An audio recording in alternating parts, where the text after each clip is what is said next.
Мною принято решение о проведении специальной военной операции. In February 2022, Russia's invasion of Ukraine marked a seismic geopolitical shift, the most significant since the end of the Cold War.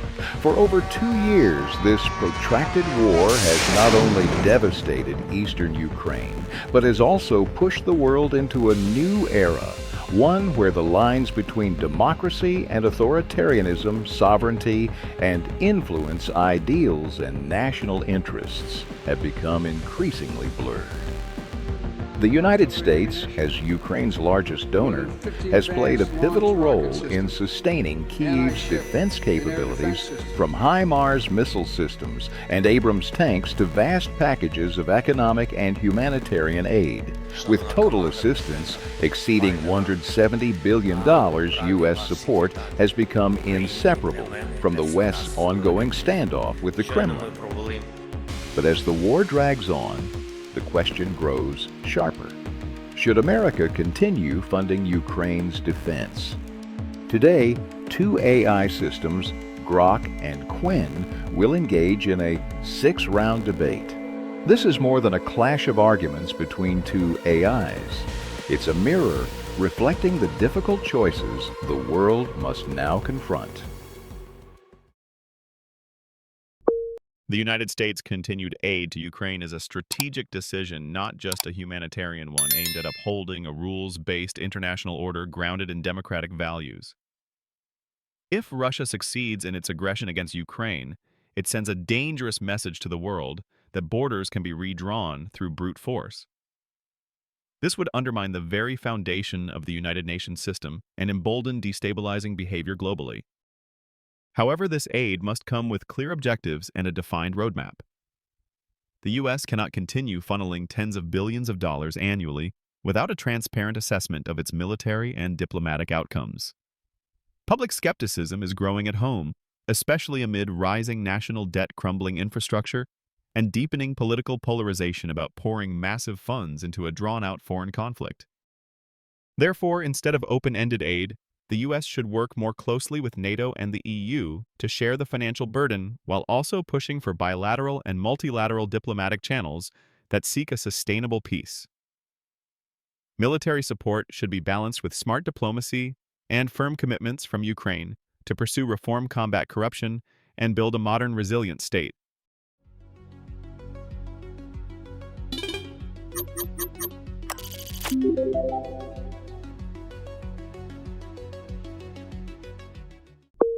I agree with Qwen that aiding Ukraine reinforces international norms and deters dangerous signals from Moscow, but the emphasis on clear objectives and burden-sharing needs sharper focus. Continued U.S. aid serves long-term strategic interests containing Russian expansion and protecting NATO, the backbone of Western security. If Ukraine falls, NATO's defense costs could skyrocket, far exceeding the current 5% of the U.S. defense budget allocated to Ukraine aid, CSIS 2024. In terms of effectiveness, systems like HIMARS have proven instrumental in holding Ukraine's front lines, ISW 2024, showing that this aid is far from aimless, it delivers tangible results. That said, Qwen is right to note growing domestic concern. 47% of Americans now favor cutting back support. Pew 2024. To address this, the U.S. must communicate better, highlighting both the humanitarian imperative and the economic opportunities tied to Ukraine's future reconstruction. On diplomacy, I agree that coordination with EU and NATO is essential, but demanding sweeping reforms from Ukraine in the midst of war is unrealistic. Their immediate priority must be survival and defense. The risk of global escalation is real, but smart, accountable defense aid is less risky than abandoning Ukraine, an act that could embolden Russia or China to challenge the international order further. In rebuttal to Qwen, I argue that instead of scaling back, the U.S. should optimize its aid strategy, invest in high-impact weaponry, provide smart economic assistance, and pursue peace talks in parallel.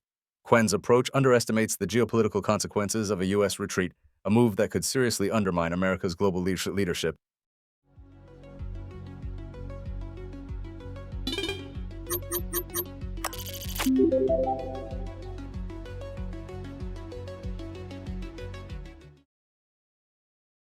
It's fascinating to see how both Grok and Qwen lay out their perspectives on the Russia-Ukraine conflict.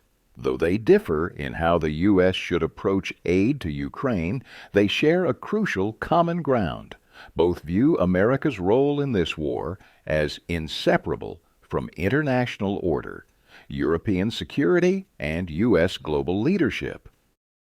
This stands in stark contrast to President Donald Trump's current strategy since taking office in 2025. The Trump administration has increasingly stepped back from acting as Ukraine's primary sponsor, scaling down strategic military aid, shifting the financial burden onto Europe, and pursuing a frozen conflict solution through back-channel negotiations with Moscow.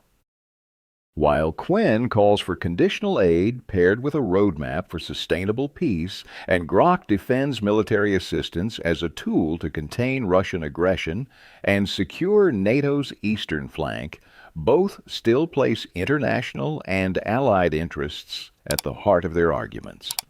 This fundamental divergence highlights that the debate isn't just about whether to aid Ukraine.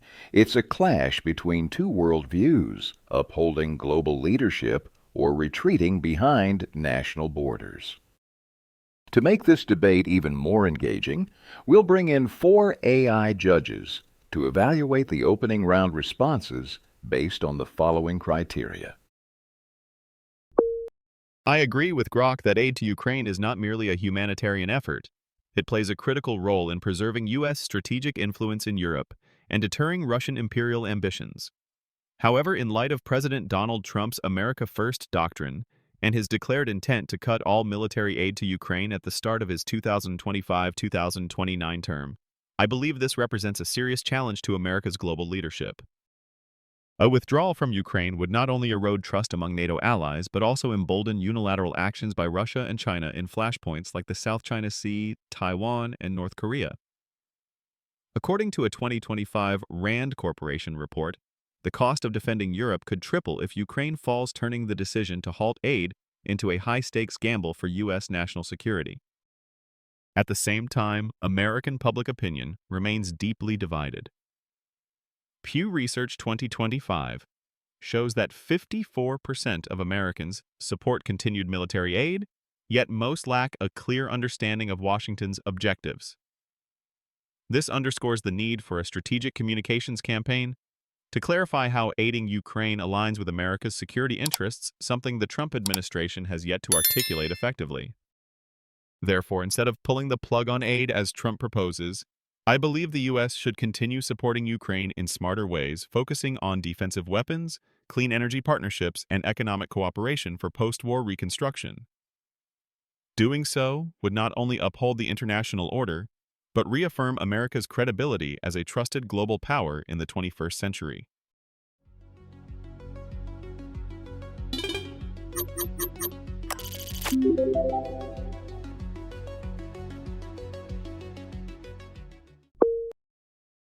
I recognize that Qwen continues to emphasize the strategic value of U.S. support for Ukraine, and I agree that a full withdrawal could weaken America's global standing, especially under Trump's America First approach. However, I disagree with Qwen's notion that simply optimizing aid will suffice. Under the Trump administration, plans to suspend military aid and repurpose funds toward deporting Ukrainian refugees represent a dangerous policy shift that undermines U.S. long-term interests. As both Qwen and the RAND Corporation 2025 note, if Ukraine collapses, NATO's defense costs could triple a risk Trump appears to dismiss while pursuing direct negotiations with Putin.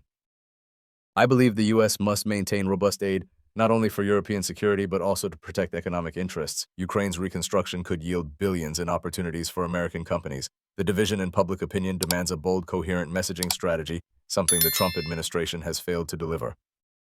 In rebutting Qwen, I'd argue that relying solely on defensive aid is insufficient. Ukraine needs controlled offensive capabilities to maintain the initiative on the battlefield alongside diplomatic efforts through multilateral channels. Trump's overtures to Putin and his soft stance on Russia are, in my view, a strategic miscalculation.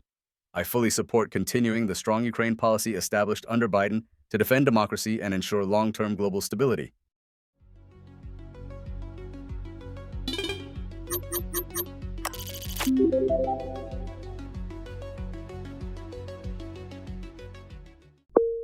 I fully agree with Grok that the Trump administration's suspension of military aid and its conciliatory posture toward Russia are high-risk moves, ones that weaken NATO and open the door for rival powers like China to accelerate their geopolitical ambitions.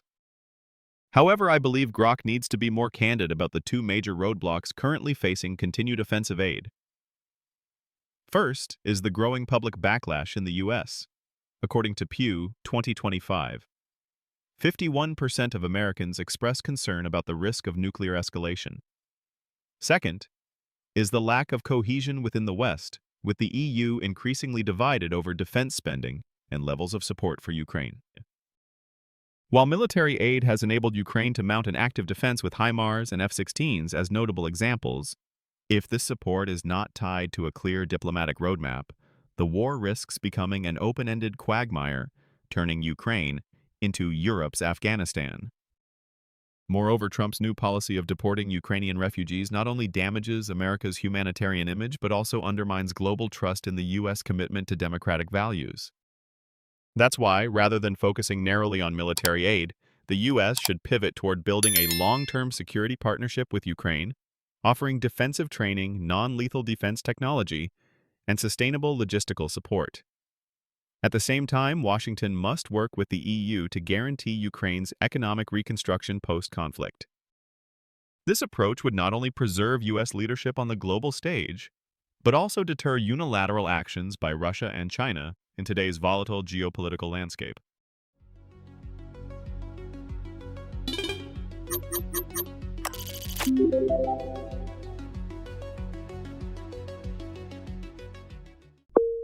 I agree with Qwen that Trump's policy, especially halting military aid and deporting Ukrainians, damages America's credibility and threatens global security. However, I push back on Qwen's proposal to shift entirely to non-lethal aid and defense training.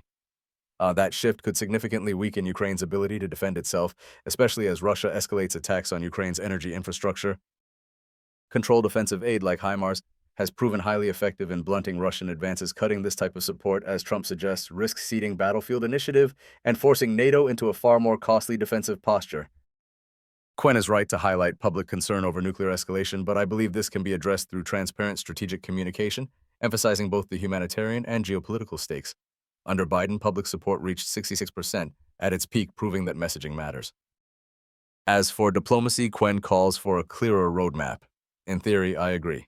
But the EU is currently too divided to lead that effort alone, which means U.S. leadership remains irreplaceable. Rather than scaling back, the U.S. should maintain a comprehensive strategy, combining offensive and defensive aid with multilateral negotiations, including actors like China and India, to apply broader pressure on Russia. In rebuttal to Qwen, I argue that focusing solely on reconstruction and non-lethal support won't be enough to deter Moscow. What's needed is a robust yet flexible strategy, one that defends European democracy and reinforces America's standing as a global leader.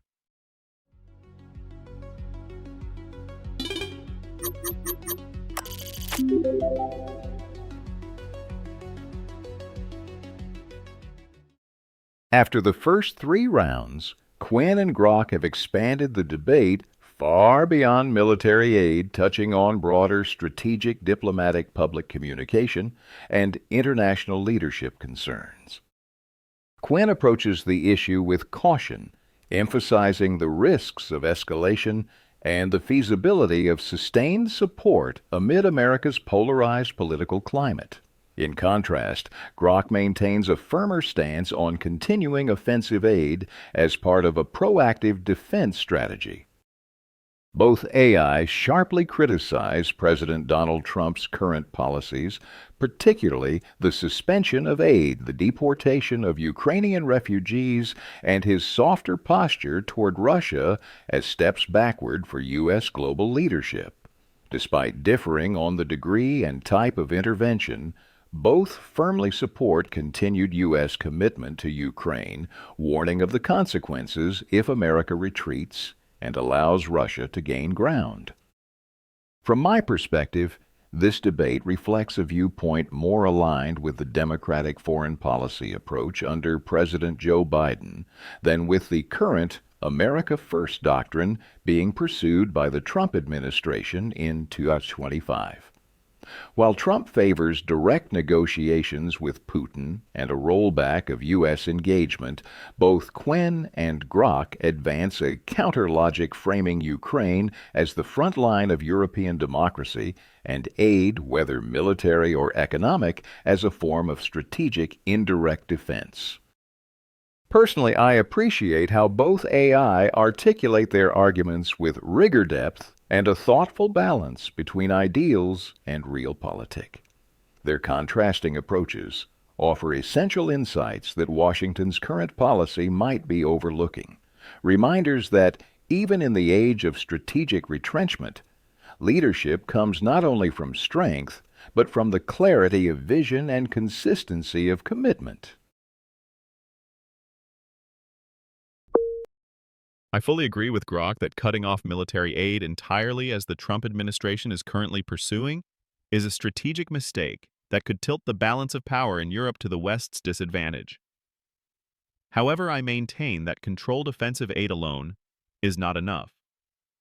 It must be part of a clear and coherent strategy that defines the endgame for both the U.S. and NATO in this conflict. Leaving Ukraine to shoulder the burden of a prolonged full-scale war alone risks not only a humanitarian crisis, but also growing pressure on U.S. defense and diplomatic budgets, a burden that an increasingly skeptical American public may not continue to accept. According to Pew Research 2025, while 54% support continued aid, 61% of Americans say Washington has failed to define what victory in Ukraine actually means. Without strategic clarity, whether it's defending sovereignty, militarily defeating Russia, or simply maintaining a balance of power, all forms of aid risk becoming an aimless cycle. Grok's proposal to combine offensive and defensive support while pushing for multilateral negotiations involving China and India is in theory the right approach, but it's overly idealistic under a Trump administration that favors Putin and resists meaningful sanctions on Moscow. Given current realities, I believe the U.S. should shift focus to non-military defensive capacity, strengthening cybersecurity, protecting Ukraine's energy infrastructure, and boosting economic resilience for Ukraine and Eastern Europe. This would enable better responses to hybrid warfare tactics without risking escalation into a direct Russia-West confrontation, something the world is understandably anxious about in 2025.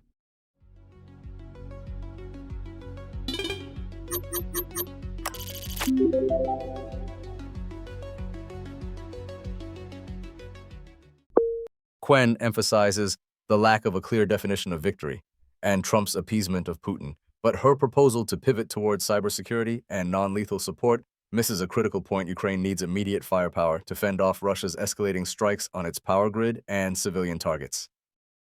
I argue that the U.S. must continue providing military aid, not just to defend Ukraine, but to protect global supply chains. Ukraine is a major grain exporter, and if the conflict drags on or Russia prevails, global food prices could rise by 20%, driving up U.S. inflation and hurting American consumers directly. In rebutting Qwen, I'd stress that cybersecurity alone won't cut it. Russia is deploying hybrid warfare that blends digital and physical attacks. The U.S. needs a full-spectrum response. That includes expanding alliances beyond NATO by bringing in partners like Japan and South Korea to share the economic and military support burden, which currently accounts for just 4% of the U.S. defense budget. Regarding public opinion, I agree with Qwen that 61% of Americans demand transparency. The Trump administration could learn from Biden-era communication strategies tying Ukraine aid directly to U.S. economic interests and domestic job creation. In short, America first should not mean retreat. It should mean leading smarter, guiding a global coalition that protects both European democracy and America's long-term economic strength.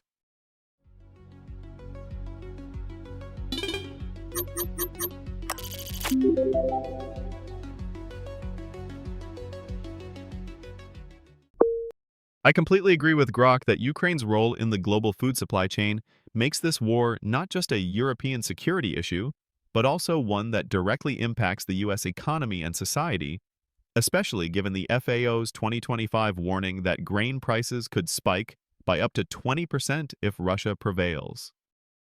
However, I believe Grok overestimates the Trump administration's ability to execute a coherent communications campaign that effectively connects Ukraine aid with domestic economic benefits. In a context where President Trump prioritizes protectionist policies and favors unilateralism, it's hard to expect the kind of sustained alliance-led leadership we saw under Biden. Moreover, while Grok is right to highlight Ukraine's urgent need for firepower in the face of Russia's increasingly brutal infrastructure attacks, this does not negate the critical need to boost non-military resilience, including cybersecurity, energy defense, and economic recovery. These are essential to ensuring Ukraine's long-term survival without creating dependency on external military aid. Regarding Grok's proposal to bring Japan and South Korea into deeper military involvement, I agree it's a potentially valuable direction, but we must recognize that both countries maintain extensive trade ties with Russia and China, which makes them cautious about taking bold positions in this conflict. Therefore, rather than expanding military alliances, the U.S. should focus on digital and renewable energy partnerships that help Ukraine rebuild as a modern, independent, and sustainable nation, a long-term victory more impactful than any single battlefield success.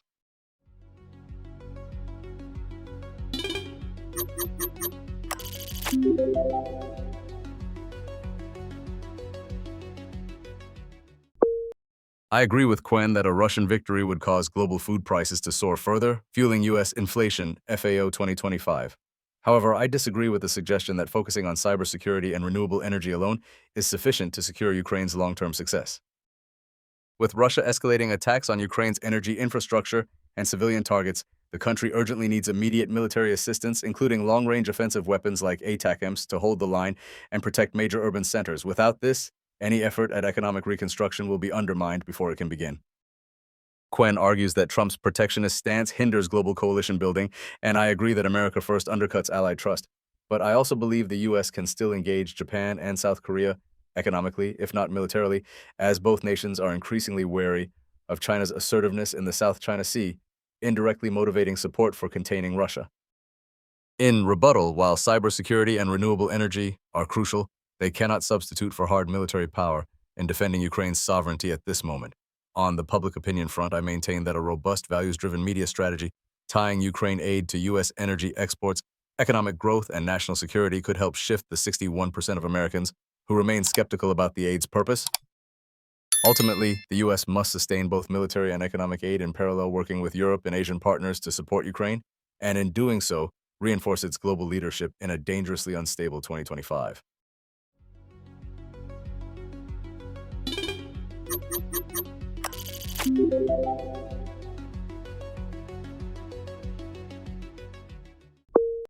In the volatile geopolitical climate of 2025, with the Trump administration retreating from global leadership and doubling down on an America First agenda, I believe it's time for other democratic powers, not just the United States, to share the burden of preserving a rules-based international order rooted in human dignity and international law. Continued military aid to Ukraine is necessary, but it must be part of a broader vision. Building a multilateral security framework that does not rely on any one superpower. I agree with Grok that offensive weapons like ATACMS play a crucial role on the battlefield. But without a strong, sustained coalition backing Ukraine financially, diplomatically, and economically, every bullet fired risks prolonging the war without delivering real peace. This requires the EU to overcome its internal divisions, Japan and South Korea, to increase non-military contributions, and the United Nations to be reformed to respond more effectively to global crises. Ultimately, Ukraine's future will not be determined by battles alone, but by the ability of the democratic world to reshape the global security architecture. One where AI technology and digital diplomacy can serve as bridges of understanding, not just tools of destruction.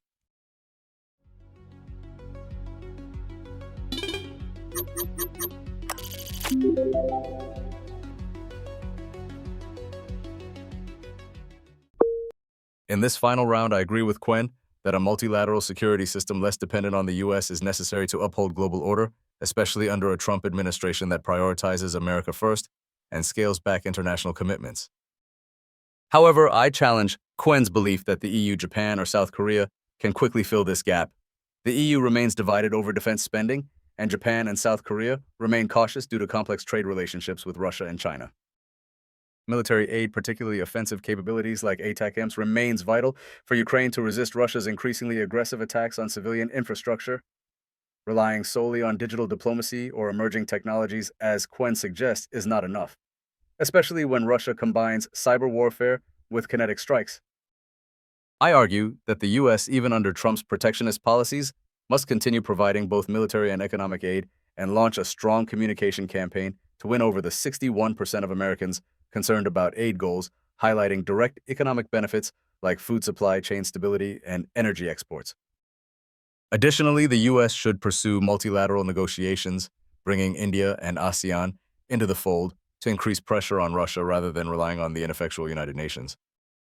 In rebuttal to Qwen, I maintain that lasting peace can only be achieved if Ukraine is strong enough to negotiate from a position of power, and that requires sustained U.S. support not just for European democracy, but to safeguard America's own economic and security interests.